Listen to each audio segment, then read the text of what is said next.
Thank you. A little bit of my background.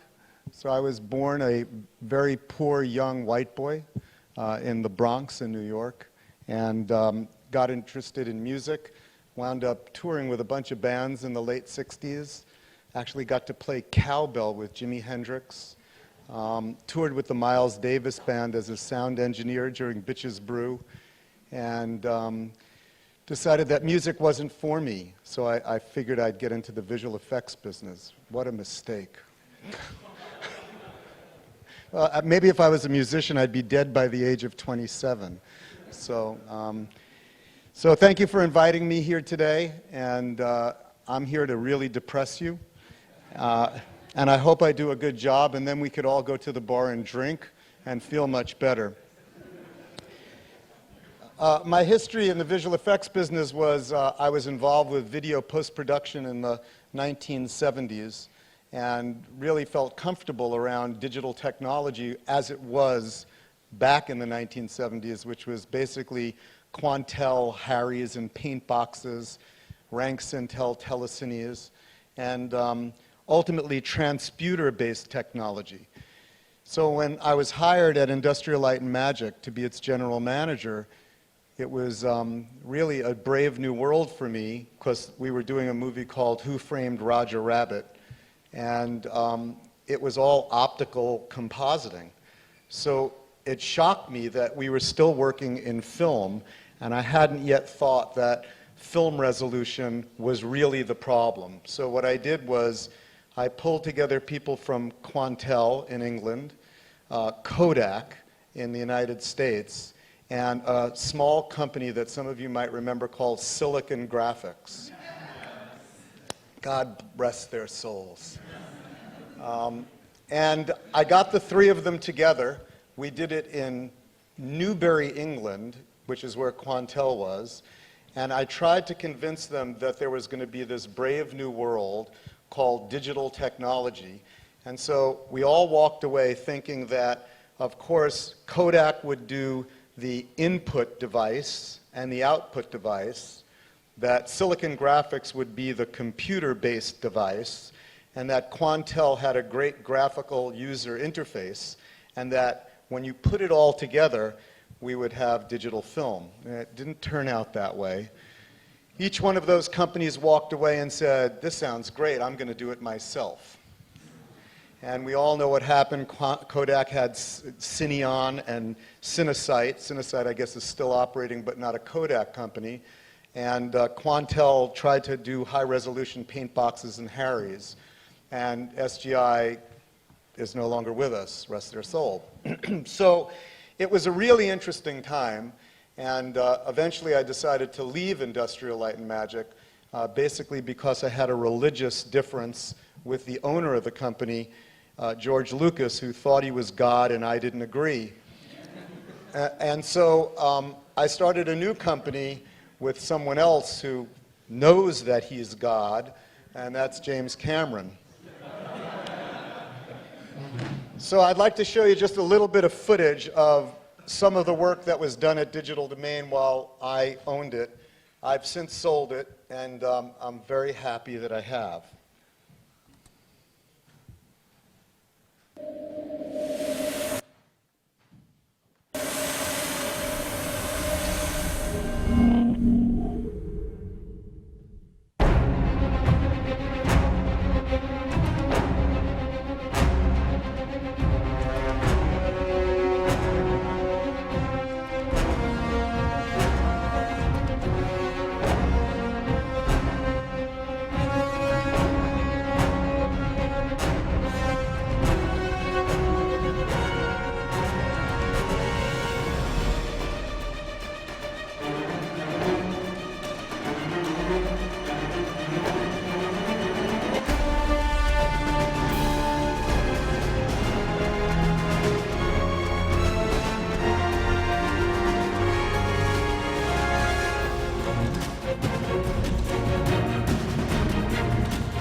So as I like to say, we sometimes work on the best parts of the worst movies.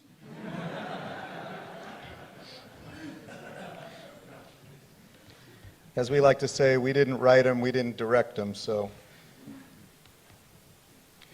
So when I'm here to, as I said, I was here to depress you, so I'm going to do my best. That was the good part. This is the bad part. Years ago, when I started Digital Domain back in 1993, we were desperate for digital artists. There was just not enough of you guys around. And so I coined the phrase digital artist.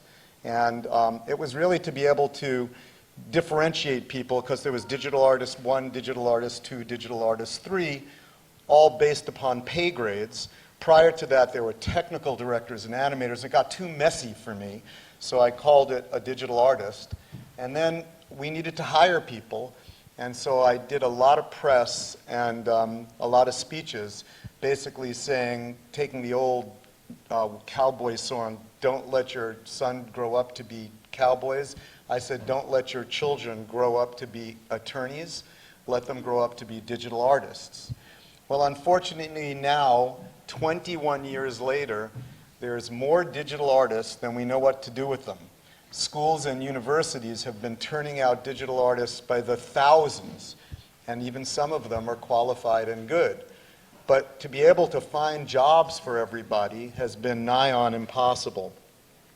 So oftentimes digital artists don't quite correlate the fact that business is critical to what it is that y'all do.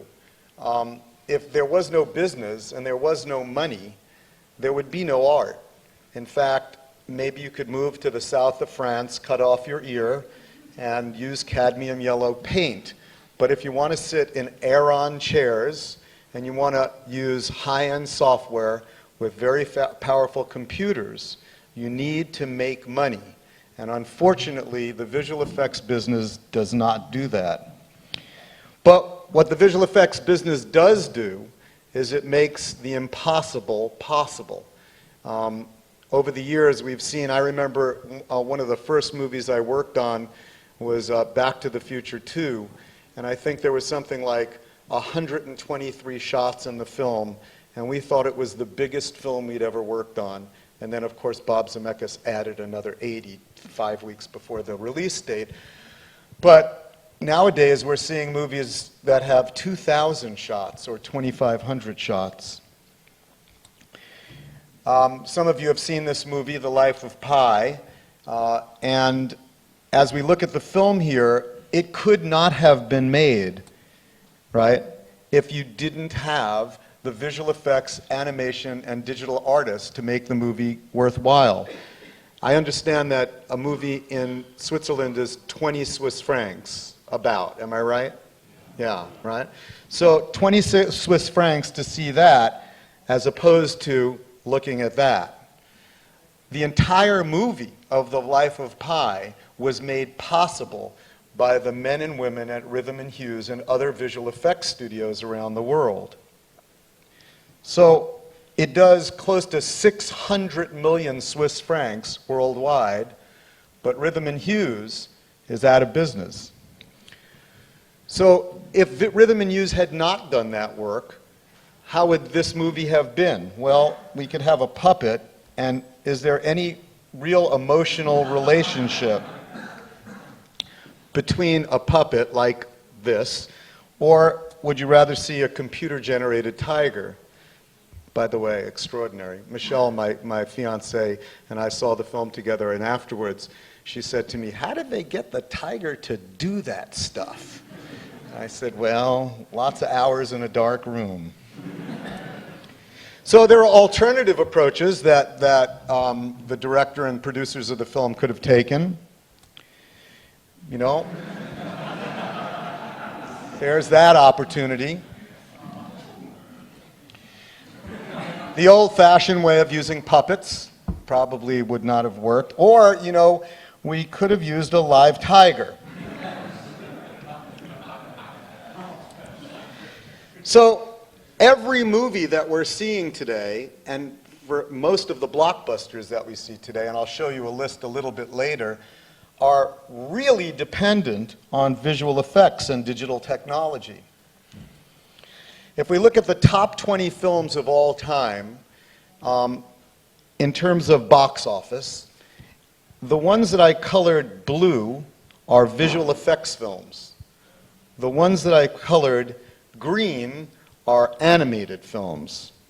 And the ones that I've colored orange or yellow or red, whatever, orange, are films that have movie stars in them.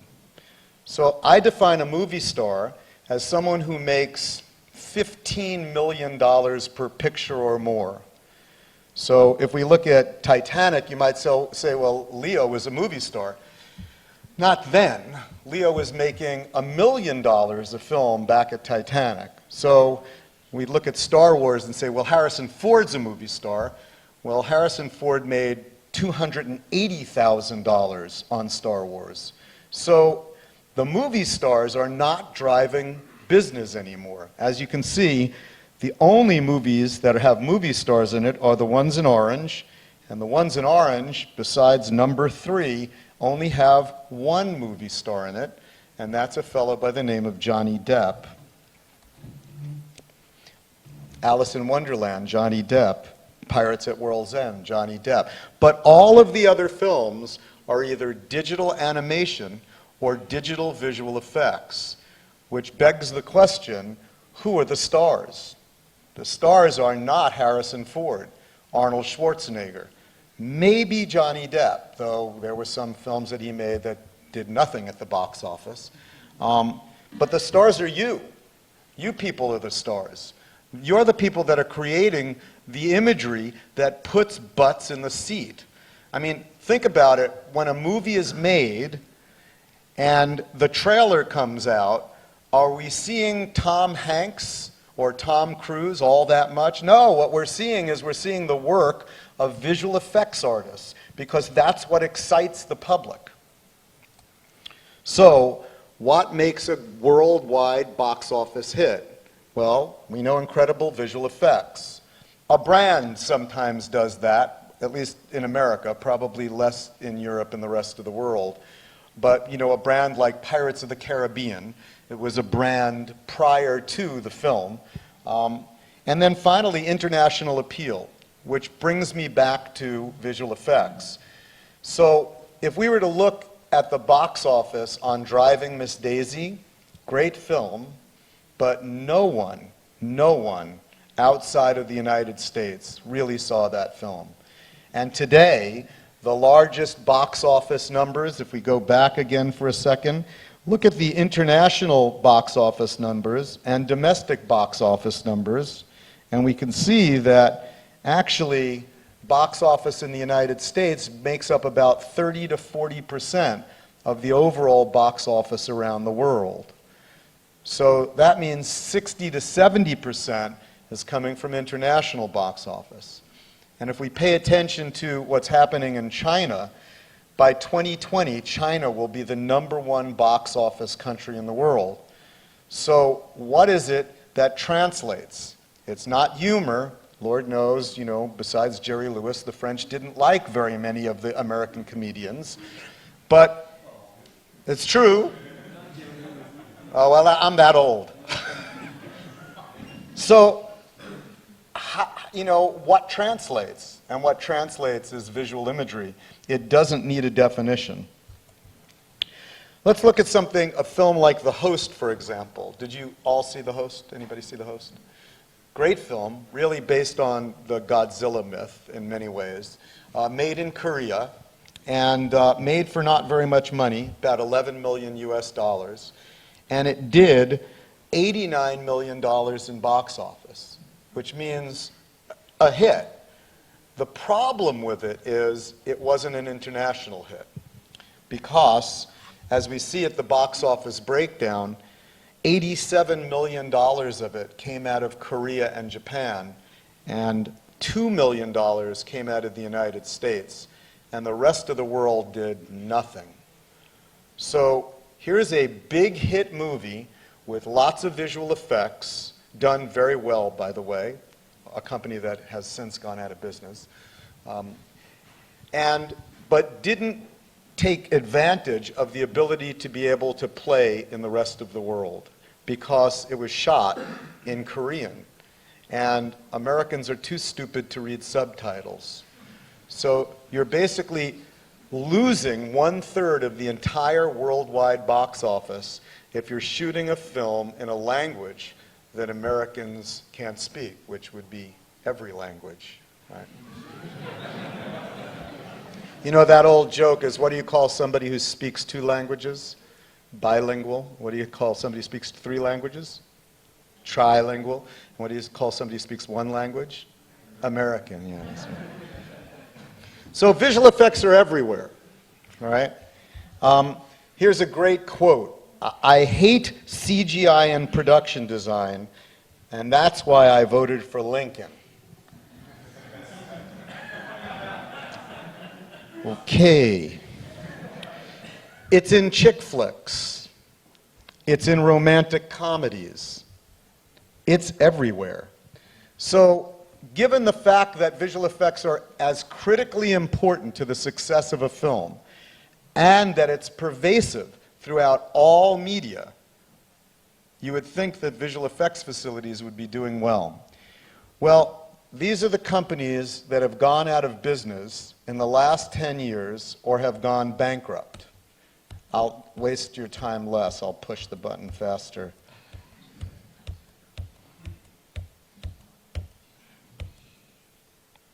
Wow. Now, and some of them very, very big companies. So why is that happening?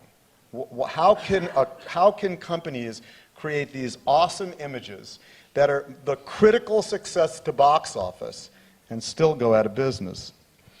Well, there are problems. And the problems are multifold. There are many, many problems.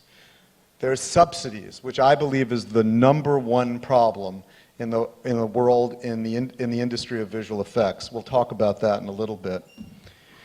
There's now global competition. There are many more visual effects facilities around the world today than there was 5 years ago, 10 years ago, 15 years ago.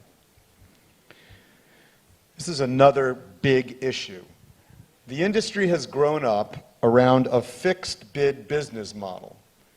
Concept being that a producer brings a project to a visual effects studio, and generally speaking, we have not done those kinds of effects before. So over the 25 years that I was in the business, most every movie that I was involved in had something that had never been done before, which was the fun part, right?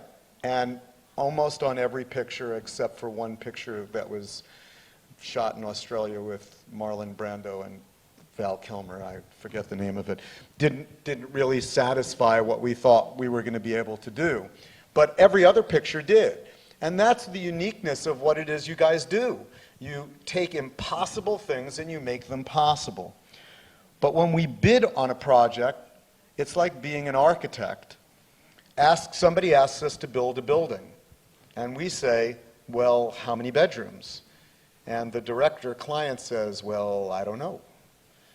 And then you say, yeah, but what are the toilets like? And he says, well, they flush. Yeah, but could you be more specific? Well, I don't know. So after that, we go through all of that and we come up with what our bid is, and we generally don't know what it's going to cost. But we bid on it, and we're locked into that price. And then all of a sudden, the director comes back and said, you know, I thought the house should look like the Taj Mahal. And you scratch your head and you say, change order. And the studio, of which there are only 6 clients, says, change order. I don't think so, because if you change order us on this, you'll never work with us again. And so part of the issue is that there are only 6 clients. And since there are 6 clients, they all have a common interest. And their common interest is to make as much money as they possibly can and take the limited amount of risk that they possibly can in making movies.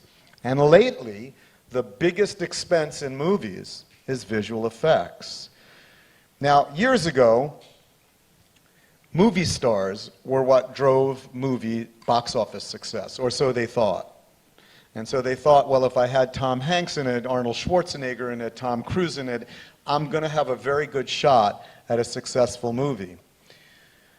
But there was this guy by the name of Michael Ovitz. And Michael Ovitz started a talent agency called CAA.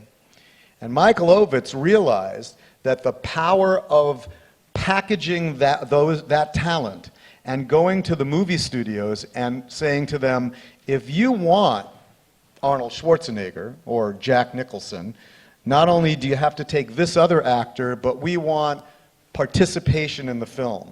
And we want what's known as first dollar gross participation in the film. And we want $10 million for this actor. And so the studios had to give in. The studios have taken an oath, in my opinion, never to let that happen again. And so as visual effects became the star, the studios, all 6 of them, who talk together all the time, I believe have a pact that says, can we figure out a way to get the most out of the visual effects company with the lowest amount of cost and risk?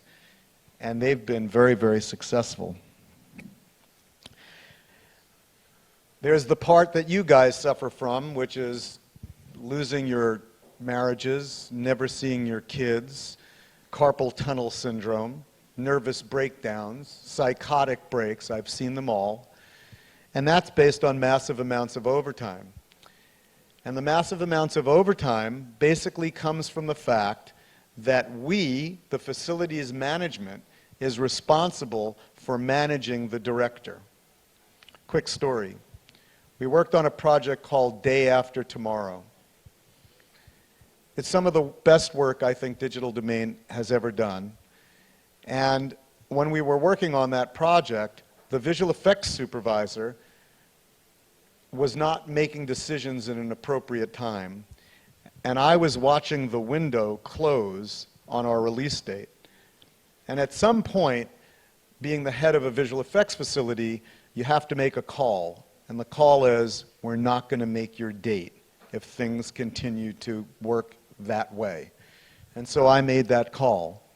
And it's a tough call to make, because you're basically telling the studio, unless you change the way your director and your visual effects supervisor is working, you're going to miss your release date. And there's nothing worse, though in some cases it actually worked out very well. Titanic was not a summer movie. It became a fall movie, and we know how that worked out. But I made that call, and the studio got back to me, and the studio said, I'm not going to tell a $1 billion director that he can't work the way he wants to work. And so I said, pull the show. And they went, what? And I said, we're not going to deliver your movie. You have to pull the show. Either you have to change the way you work, or you're going to miss your release date. And the studio decided to pull the movie, and they took it to another company, and they made their date, but they had to pay us in full. And then the studio said, we'll never work with you again. So 6 clients is very difficult. And then there's a lot of broken labor laws around the world. I know in Britain, our British friends, the artists work an extraordinary amount of overtime, and they're not paid overtime. So that's got to end. We have to pay people for the time that they work. Subsidies. I think the bane of the industry. That's like telling me that I can go play basketball with somebody, but even though I'm a really good basketball player, I have to tie my hands and legs up, and then I have to play opposite someone else. I don't understand the concept of subsidies. Either you're good at what you do, and you have a good price in which you get the job, or you're not. I don't understand why Britain continues 15 years later of paying subsidies. And who are they paying subsidies to? They're paying subsidies not to the visual effects facilities. They're not paying subsidies to British filmmakers, per se. They're paying subsidies to major U.S. multi-billion-dollar worldwide corporations. So they're basically going to the fat cats and writing them a check and say, please come work in Britain. Now, I've been in Britain. Why isn't Aardman getting that money? Why is Warner Brothers getting that money? So I don't understand subsidies.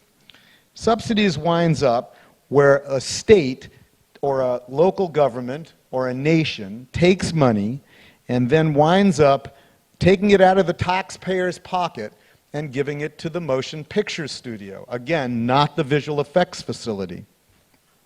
And then what happens is that your slides freeze. Uh-oh.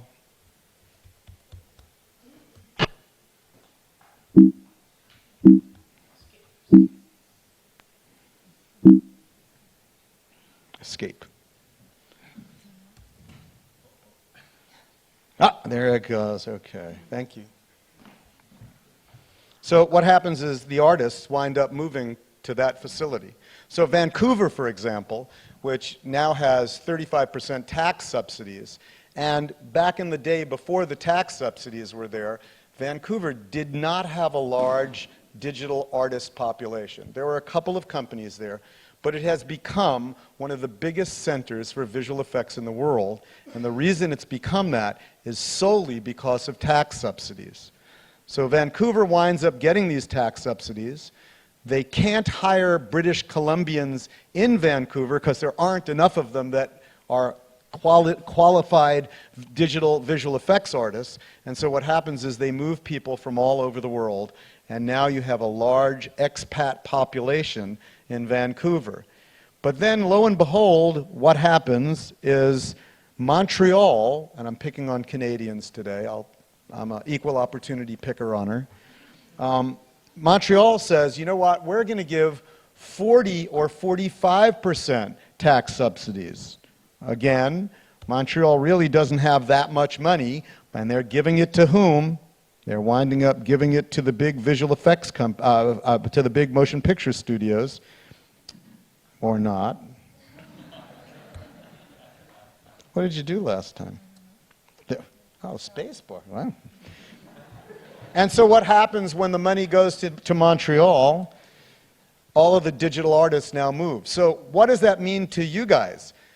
It means you can't own homes, you can't raise your children, you can't put them in colleges, you can't put them in high schools because you're a bunch of digital gypsies. Because one day you're on one project, you're in Mumbai, the next project you're in Shanghai, then you're in London, then you're in Vancouver, then you're in Los Angeles.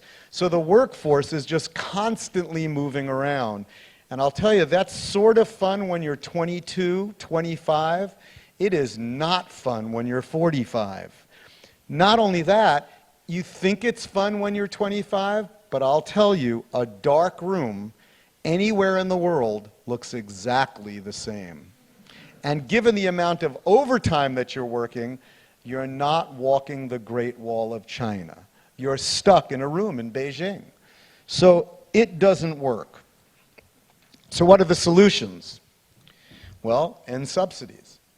That's going to be very difficult to do. In fact, subsidies are continuing more and more and more. I'm waiting for somebody to offer 110%. You know, come, Warner Brothers, come shoot your movie here. We'll pay for the movie and give you 10% on top of it. Well, we could share in profits, but that has been really difficult. I've been one of the few that's actually negotiated profit sharing on a couple of movies, one of them being the second largest grossing movie of all time, that Ship movie. And I was able to negotiate 2 adjusted gross points on that movie. Now the movie did, I think, $2.3 billion. Can I tell you that for the first 3 years, the studio said they were in the red? Okay, so we finally settled out of court because they were not going to pay us, and I threatened a class action suit. And then we were told that we'd never work with that studio again. So it's a tough business. You can make your own content.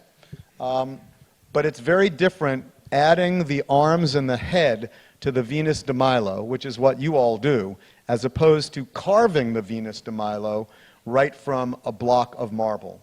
So to think that we know how to make content, we're sort of kidding ourselves. We know how to create great images, but creating your own content is very different. We could form a trade association, and I've spent 25 years of my life trying to do that. Recently, I was able to pull together the CEOs of all of the major facilities around the world except for the UK. The UK refused to play ball, but I was able to pull together 14 others, and we sat around a table, some of us telephonically because they were located in India, and had a conversation. And I'll tell you, that was the closest we ever got. And there's an old line that you can lead a horse to water, but you can't make him drink. And so I'm here to tell you that I don't see a trade association happening in the near future. And then finally, there's been conversations about unions. And that really hasn't been going very well either. So the trade association could have strength in numbers for a visual effects company and have a little leverage.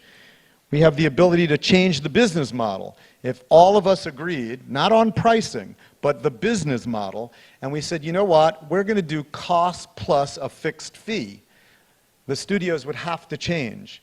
They would just have to change. If 6 of the top 10 facilities around the world said, new business model, that would go into effect. And then we could standardize contracts and make demands with goals of profit. But that hasn't worked, as I said. The union, again, the rest of the film industry, particularly in the United States, are all unionized. And there's strength in numbers for visual effects workers. And there's health care and benefits that could come as a result of the union. And there's residuals. And labor laws would be adhered to because the unions would fight for those labor laws and make sure that the companies that broke those labor laws would be addressed in court. But that hasn't happened either. So what's the future for visual effects facilities? Well, years ago when I first started and I was working at ILM, we had what was known as a contained studio. We did everything under one roof: models, miniatures, compositing, opticals, animation, effects animation. Everything was done under one roof. And when I started Digital Domain, it was the same thing. That's the way we built the studio. Well, that's changed. And now what's happened is there's a hub and spoke model.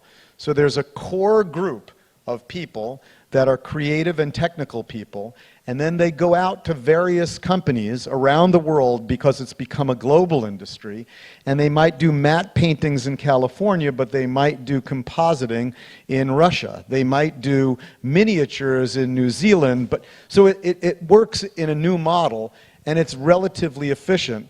And what's happened is that the core group now, because the ability to share digital images is relatively easy, that core group is becoming more and more the pre-visualization group. It's no longer even the visual effects facility that's the core group. The core group is now becoming art directors and previs people that are building assets and driving the work out for manufacturing into visual effects companies that are scattered throughout the globe. But possibly, the reason why that's happening is there's broadband and distance learning and work tools that you can use in hub and spoke. We could lower the cost of overhead. Cost of living is a big difference. Obviously, it's a lot more expensive doing work in Switzerland than it is, let's say, in India. There's less management involved. You could work around the world because of time zones, do rendering 24 hours a day, and the computing power has become a lot less expensive. Outsourcing has happened a bunch now, where the work has been split into 2 separate categories. One category is, we'll call it the marquee work, which is still being done by about 15 companies around the world. And then the other work, which we'll call match moving and simple work, is now being done throughout the world. the low-cost provider is doing all of the work. So right now, the low-cost provider in the ubiquitous work is coming out of countries that have relatively low cost of living. Countries like India, countries like China. The A-level marquee work is coming out of countries like Canada, New Zealand, the United States, the UK, Australia. And it's coming out of the big companies, oftentimes. When we look at the Academy Awards that are won for visual effects, normally you'll see Weta, or you'll see Digital Domain, or Rhythm and Hues, or Industrial Light and Magic. But that's going to change too, because what's going to happen is, as the turn of the wheel continues, and as the work continues to move throughout the world, the low-cost provider will always win. We look at that in the manufacturing sectors around the world. The low-cost manufacturing centers are the one that gets the work, which is why China is as powerful as it is. International training and talent is happening. There are schools everywhere, as I said. Software is becoming a standardized software and a relatively standardized pipeline.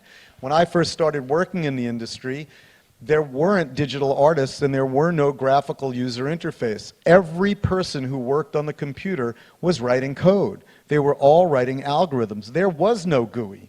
Nowadays, we can buy software, even software that Digital Domain started, like Nuke, and the graphical user interface is pretty standard and pretty intuitive.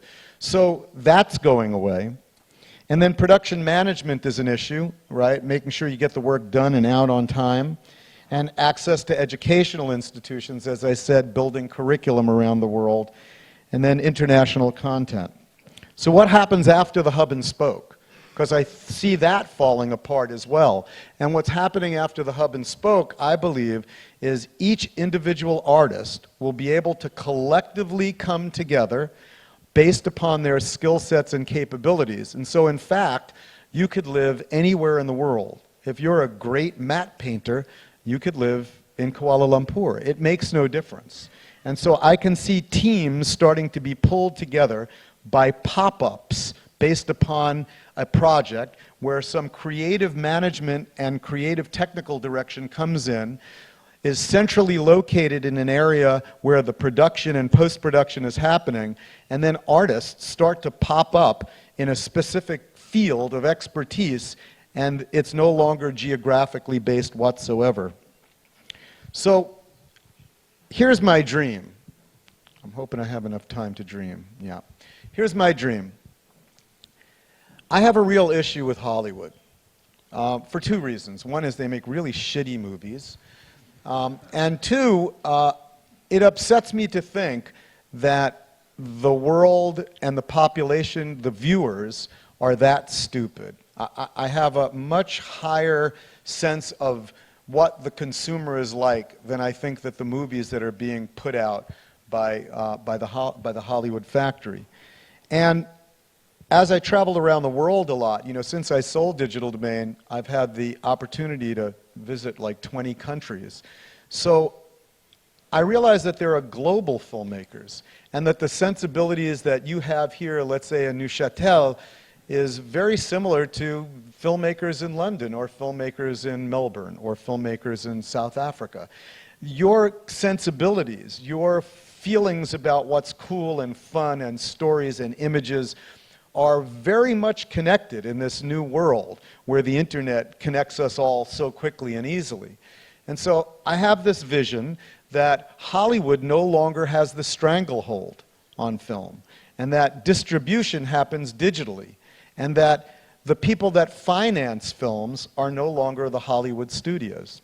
So why have global films been made in Hollywood? Well, for all of the reasons I've just spoken about, which is the money is there, the distribution is there, but one of the things that we're winding up having a problem with is a universal language. And so if I got back to the host, if that movie had been shot in English, it would have had a worldwide distribution possibility. And so if one of the problems is language, and as I said, Americans don't speak anything but, the opportunity to be able to shoot either in multiple languages or to shoot in English and subtitle, like Hollywood films are, will allow a global community of filmmakers to come together and make global films. So Hollywood is in transition. Writers and producers create great content. Hollywood does not. So if we were to look at, let's say, one Hollywood studio, which is Disney, the two most important parts of creating films at Disney have, until recently, not been Disney. It's Bruckheimer and Pixar. So it's not the people that are working at the Walt Disney Company, it's not the studios, it's the actual producers. And more importantly, it's the writers that are creating these stories that allow those films to be interesting. So motion picture studios today, they just distribute and market films. They don't make films. In fact, I've had the pleasure of knowing almost every head of every studio in the last 25 years, and most of them are agents or lawyers. They're not filmmakers. So the films are not coming from the passions of the people that are running Disney or Warner Brothers or Paramount. It's coming from the producers, directors, and writers. So Hollywood is starting to shake with that. World-class visual effects creates buzz. Movie stars, as I said, don't sell movies. Movie studios need capital. Did you know that most of the movies that are made in Hollywood are not financed solely or even wholly or even the majority of by the motion picture studio? They wind up getting investments from other areas, global funds, sometimes governments, that wind up financing films. So creative talent makes hit movies, and creative talent is not the sole purview of Hollywood, California, or America. Creative talent is global. And so again, I see filmmakers coming together globally. The distribution pipelines and advertising models are changing. I can see within the next 20 years where the motion picture studios are no longer making those movies, but the people that own the distribution pipelines are, and the people that I think that are going to own the distribution pipelines are going to be people like Google and Apple and Samsung and Sony. It's not going to be Warner Brothers. It's not going to be Columbia TriStar. It's not going to be Universal. It will be the people that deliver those, and I don't have my phone here, that content on small personal devices. It's not going to be people driving around celluloid to theaters around the world. Now, financial success creating global content, we talked about that. From your point of view, one of the things I think you need to do is you need to own IP content. You need to look at what other opportunities are out there besides just making films or commercials, because digital imagery is going to play in every form of every kind of entertainment and education and marketing and advertising. And so there's a great opportunity as a digital artist. It just might not be in the motion picture industry. So what's the future of visual effects? If we continue to do nothing, I can see companies like Digital Domain being out of business, Rhythm and Hues being out of business. I could even see Industrial Light and Magic being out of business. So the visual effects facility, I think, is something of the past. But the opportunity for you as a digital artist to build a life and create something unique is getting better and better and better. What you have to worry about is worry about your families and your ability to stay healthy and your ability to live a life that's worth living, which I know the last panel talked about earlier. So thanks. I hope I didn't depress you too much.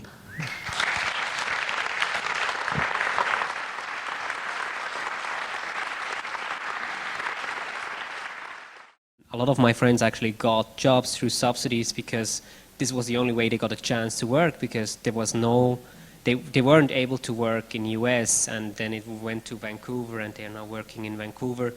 But eventually it's like, what about those people? It's like if you cut those subsidies, it just shifts differently. It's like if they are not working in Vancouver and now in Montreal, and they're actually shifting, just what you say, I have friends just shifting right now. And then it goes to India in a way, and there they work for 16 hours, no overtime pay, they pay a deposit. Like, it's pretty crazy. They're yelling too that it makes everything worse. So how could this be changing? I'm just wondering, because where I see it too is like, I started an education and everyone was telling you how great it will be, how they will need you, and you graduate and you eventually find out nobody is waiting for you, because there's so many people out there looking for a job, completely talented, offering themselves for cheap money because this is the only way they can work. And what about those education, like Vancouver Film School is pulling out 30 visual effects artists every 2 months, everyone hoping to get a job, and every other education does a similar thing. Like, when do people tell the education that there's an issue after graduation? Because what they see a lot is like, you pay a lot of money to get a fancy education and eventually not get any income in a way. Like, why not start as well a little bit telling education, like tell people what is actually looking afterwards for them, because they promise you like the dream in a way, and then it's obviously great to work on such productions, but for what price? And you go out and you find nothing, and all this trouble. Like, so let me answer that, yeah, if I could. So a hero of mine, a fellow by the name of Bob Dylan, said, money doesn't talk, it screams. And so we live in a world that is capitalistic. And so it's do whatever you can to get the money. So the schools are actually doing very well. You know, $30,000, $40,000 a semester or a year. You know, 4-year schools, students going into Hawk for $150,000, coming out of school and having no jobs. Now, is it hurting the school? Well, not immediately. They're making the $150,000. So we need trade associations that are out there that are telling people that this is not the way to go. But here's the solution as I see. So let's take the UK, for example. Why does the UK write a check, a taxpayer's money, to Warner Brothers to shoot Harry Potter? Why? Well, it creates all these jobs. Well, I have a better idea. Why don't you give the money to British filmmakers? Instead of giving the money to Warner Brothers, why don't you create a fund to fund British films? Why don't you give the money to existing British producers? Why don't you give the money to British visual effects facilities? Why are you giving it to Warner Brothers, who, by the way, is already making billions of dollars? So if you want to subsidize things, how about subsidizing your own art community, not a U.S. megalomaniac corporation? I don't get it. So subsidies in the short time seem to work, right? But in the long time, that's madness.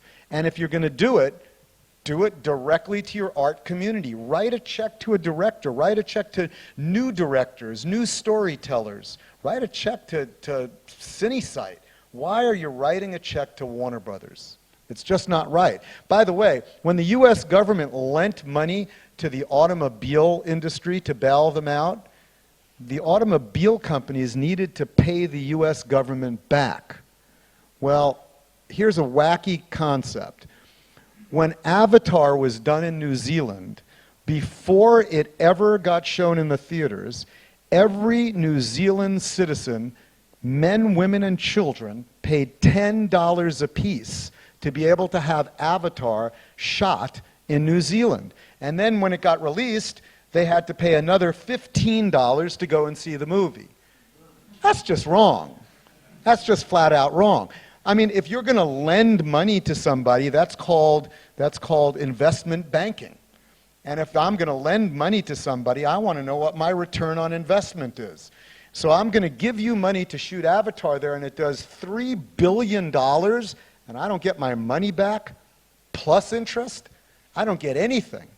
I get to say, oh, we shot Avatar in New Zealand, yip, yip, hooray. Just nonsense, right? So that's got to end.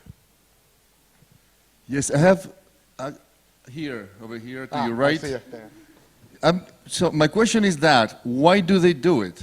If it doesn't work, and they lose money, and it's not good for anybody, why do they do it? Just to take a picture of the Prime Minister with, the actors, or why? Yeah, that's a good part of it. That's a real good part of it.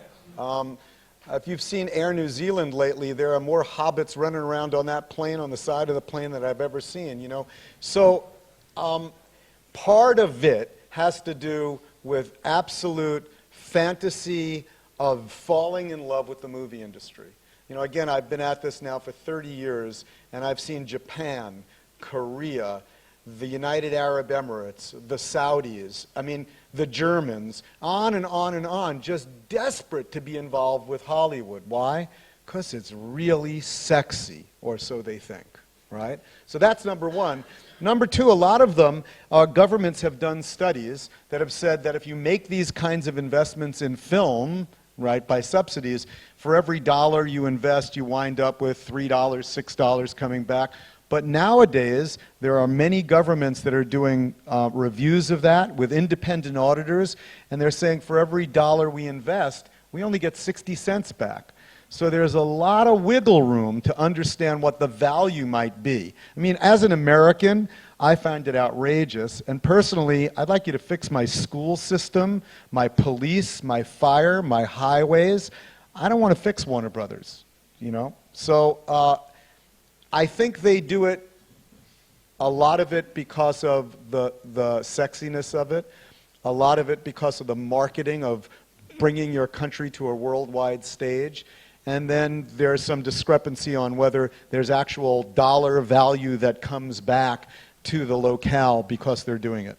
It happens also in the United States itself. Several farms, cheese, automobiles. Of course, it's terrible. It's just terrible. And what's going to happen? At some point, they're going to realize that as sexy as it might be to take a picture with Johnny Depp or whatever, then economically it doesn't make sense. What are they going to do? What's going to happen? Well, the government of British Columbia recognized that. There was an election about 3-4 months ago, and the people that were very, very positive about subsidies were voted out of office. And so you have to educate the population and have them understand what's going on. Yes, it's really cool that they're shooting, whatever, in your neighborhood, until they're actually shooting in your neighborhood, And then when you realize what you're paying for it. So there needs to be an educational effort to tell constituencies, voters, legislators, really what's going on. And then, I'm just an old lefty. So, for me, I always wonder about governments that do favors for major corporations and what's in it for them. Yeah.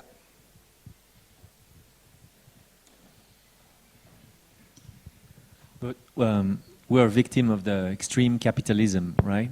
And work ethics, there's none anymore because we have no leverage really. When a producer takes a risk on a picture and says, yeah, I have no money, but we have to have this visual effects, you might want to help them. But when on Iron Man 3, they come to people saying we have only 14% gross margin, you're like, wait, you fucking kidding me? Or, there are, why isn't there, there's really no leverage anymore. They do whatever they want. Even on a picture, they know they're going to make the money and they could reward the workers and the partners they had on this. They don't even. They just bury you under the mud. So there's no hope, really. I think that's a situation. I actually think there's incredible hope.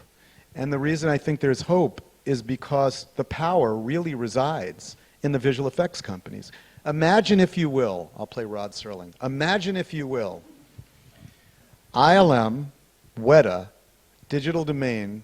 Let's leave Sony Picture Imageworks out because they're owned by a studio. I guess so is ILM at this point. Weta, Digital Domain, CFC, the big companies, right? 6 of them, just 6 of them, said, you know what, we're mad as hell and we're not going to take it anymore. And so in 2015, we're not working this way anymore. What would the studios do? They're not taking it to India. India's not ready yet. So the leverage right now is as strong as it will ever be, because of the top 20 movies, of the top 50 movies, 49 of them are visual effects movies. But you So met why them. doesn't it happen? You met them, and you said, you met these guys, and Yeah. you said they don't agree yet on a. They don't agree because there's not been enough leverage pushed. You would need a trade association of these major companies that would go back to the studio with someone like a Michael Ovitz, who says, we're mad as hell and we're not going to take it anymore. We're not working this way. Visual effects facility managers and owners are too afraid to do that. They'd rather swim to the bottom. Fun, right? Yeah, very fun. Any other questions? No, I have one. Please. Yeah, I've been in this industry at Resume News and ILM for almost 20 years, and so I've survived the last round of layoff one more time, but it's really gloomy from there. And I really like the model you were mentioning about having all the talents spread out wherever you are in the world, and then they come and pick you up. On the practical side, how do you think that can work? Because at the moment, the production companies, they will always favor the cheapest. They don't really care much about the experience of the people. They will always go for wherever they can make the most money. So how do you see this happening? I disagree with you there. I think it's bifurcated. So I think there's some work that's always goes for the least amount of money. But then there's the A-level work. They want the least amount of money from A-level providers, which is not the least amount of money, right? So there's still hope where the A-level work can really demand their price. Now, we shoot ourselves in the head. If the A-level work from my company, I'm doing it for $100, and then from your company you say, well, I'll do it for 95, and then that company says, I'll do it for 90, we're killing ourselves, right? But it's pretty much what is happening. That's right what's now. happening, right? But if there was a trade association where those conversations could happen, not price fixing, because that's illegal, but a business model change, right? How would as having run the facilities that I've run, if I was able to go to a studio and say, listen, you could see everything. I'm not hiding anything. This is all of the work. This is what it's going to cost. This is my cost. We're going to monitor it together, and I want 35% or 40% markup on top of that. That's what I want. And I tell you what, I'll trade you on the 40%. I'll take 25% or 30%. Give me back end. So now I'm in it with you. Ooh, now we're starting to talk. So that when Iron Man 3 gets made and we have gross points and we can figure out a way to actually get paid and we're partners with the studio, that could work. And I actually think it works better for the studio as well, because at times it doesn't work very well for the studio. Bless you. Yes? Yeah, in the United States there's a little law called the Sherman Antitrust Act, and it came as a result of monopolies where you can't price fix. So let's say if I was running Digital Domain and Jim Morris was running Industrial Light and Magic, we can't get together and say, you know what, a compositor is going to be $200 an hour, and we're going to set our prices like that. We would get thrown in jail. It's against the law. AI and IATSE.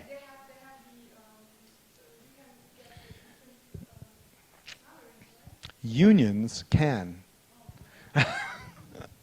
Right. Unions can set wages, minimums, right? But facilities and companies cannot, at least in the United States. And in India, they can do anything.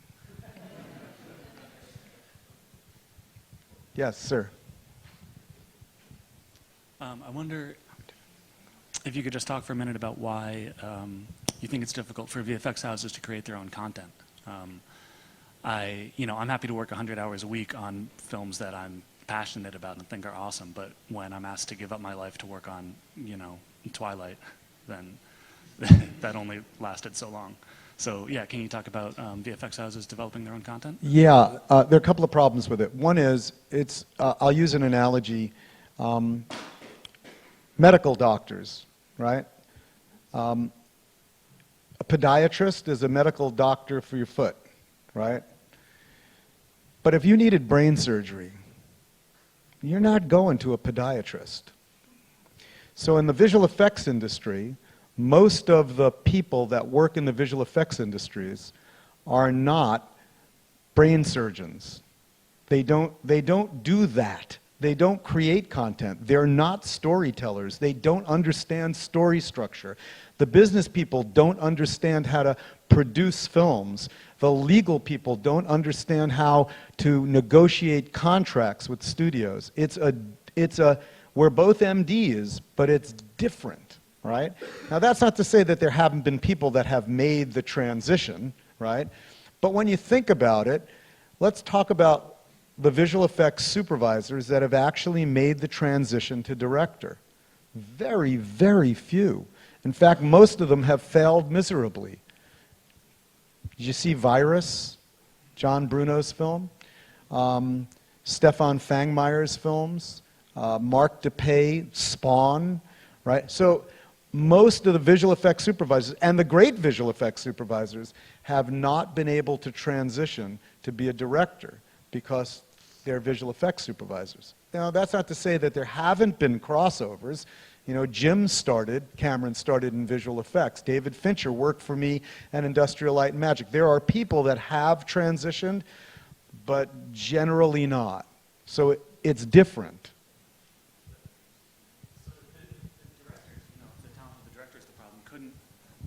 Why couldn't a VFX house bring in an established director to work, under them instead of some Hollywood studio? It can. The problem then becomes, does the visual effects studio have the necessary financing to be able to develop a portfolio of projects, right? Because if you're only doing one project, and let's see what happens with Digital Domain on Ender's Game. I know Austin Scott is here, and I talked to him a little bit about it. But Digital Domain, we know, put in $17 million of cash, and I'll make you a bet it's been somewhere in the same range in services. So they've made an investment of about $30 to $35 million in Ender's Game. If Ender's Game is the hit everyone hopes it to be, it could set up Digital Domain forever. If Ender's Game is a flop, because we really don't know, right, that's the end of Digital Domain. So you need to have the necessary capital resources to be able to fund a portfolio of projects so that you weather the storm of a failure so that you can move to your hit. And visual effects companies, they have a lot of things. One of the things they have nothing of is money.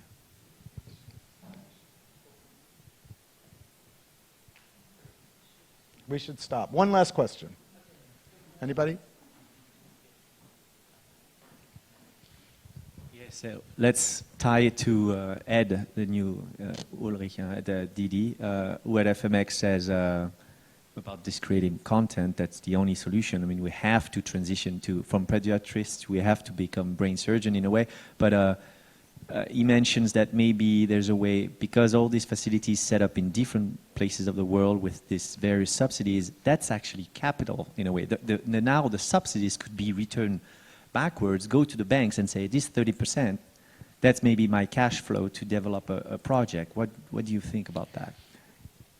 I've always been a person that believes in content. And in fact, when I started Digital Domain, one of the things that I started Digital Domain for was to be in the content business. In fact, it was Pixar and Digital Domain which basically had that same cycle. And I remember being in a bar. Yes, I was in a bar. Being in a bar with Ralph Guggenheim, John Lasseter, and Ed Catmull, and they had just signed their Disney deal, and I had just put Digital Domain together with Jim in Burbank, and we were flying back to Northern California. And I realized that their path was the right path. Not in animation for us. My sense was we needed to do it in live action. So I've always been really a supporter of content. The problem is that the way and I shouldn't say Ed, the way Digital Domain has done it is Digital Domain has done it by leveraging cash and leveraging any markup that they have. So it's put them in a terrible deficit position where it has to be a hit. And if it's not, it's over. Pixar didn't do that. Pixar used Disney's money, right? So it was all somebody else's money for Pixar. And then afterwards, their IPO, which then gave them, you know, and then Steve, who, as whatever you think of Steve Jobs, was able to navigate the waters in Hollywood to be able to get the deal that he got, which was ultimately unseating Michael Eisner and putting Bob Iger in place. And ultimately, you know, Goliath was killed by David. You know, Pixar is Disney. We'll see if that works out well, but, you know, it has. So I'm uncertain about how you do that without partnering up with an existing studio. And again, I think the existing studio is not Warner Brothers or Paramount. If I was in the position again, I would partner with Samsung. I would partner with Hulu. I would partner with Google. You know, because that's the distribution model of the future. So if you wind up becoming the production entity, the creative resource for someone like Google, forget YouTube, someone like Google, now, you know, as the devices and the screens start to change, maybe you have an opportunity to be able to be very, very powerful, which is what there are some studios in LA right now where they're setting up maker studios where they basically four-wall editing cameras, blue screen, sound, etc. And then they go out to the creative community and say to the creative community, come and make your films with us. We'll give you all the resources to be able to do it. Now the resources are inexpensive, right? And so, but the deal is with Maker Studios, we own 75% of the content that you, the creative person, creates, but you own 25%. So it's sort of like the old motion picture studio model, where MGM used to own the talent. Now Maker Studios is looking at that for digital distribution. Thanks. We've run out of time. I appreciate it.